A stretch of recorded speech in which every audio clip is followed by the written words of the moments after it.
Hello les amis, nous allons dessiner aujourd'hui Captain America au papier craft.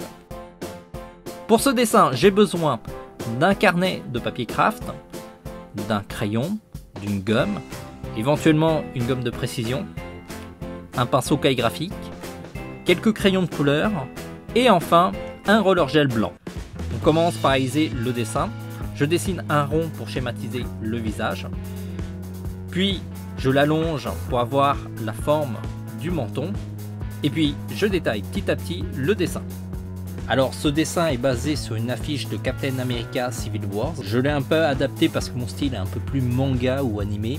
D'ailleurs c'est bien pour ça que je me suis aussi inspiré du design des figurines de Disney Infinity. Je tenais à dire au passage que les figurines de Disney Infinity sont d'une pure beauté, je les adore. Sinon le film Captain America Civil Wars est excellent.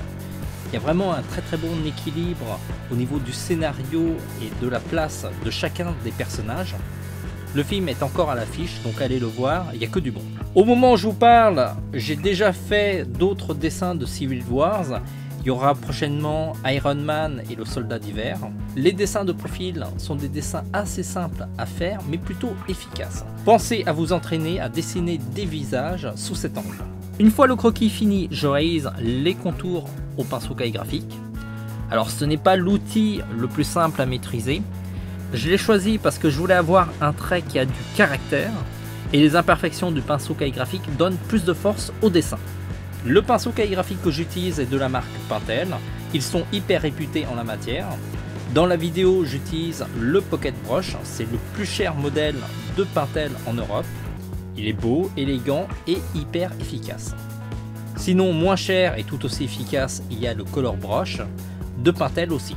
Et le moins cher, c'est le Neopico 4 noir. Très efficace, la différence avec les deux autres, c'est qu'il ne se recharge pas. Je pense que c'est une bonne entrée en matière pour s'habituer à ce type d'outil.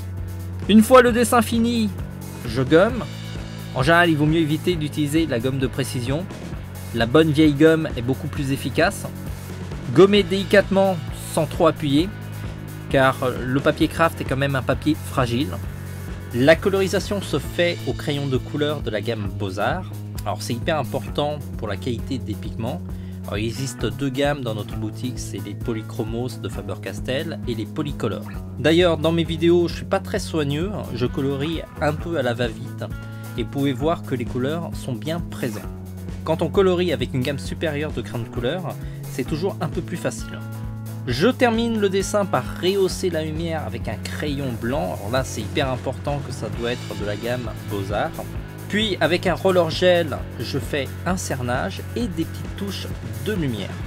Dernière touche, je fais des projections d'encre blanche. Alors on a fait une vidéo tuto qui vous explique cette technique.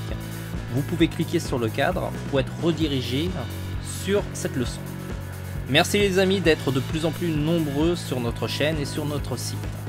Pensez à vous abonner à notre chaîne si le cœur vous en dit. Très important, faites partager la vidéo à un max de monde. Vous n'avez pas besoin de nous demander l'autorisation pour intégrer les vidéos sur votre site. YouTube permet le partage et en plus on ne l'a pas désactivé sur notre chaîne ou sur nos vidéos. Sinon le site TVH Land est financé grâce aux achats de la boutique en ligne. Alors vous n'êtes pas obligé d'acheter chez nous, mais si vous pouvez, ça nous aide à toujours créer toujours plus de contenu accessible à tous et gratuitement. On se dit à très vite pour d'autres tutos.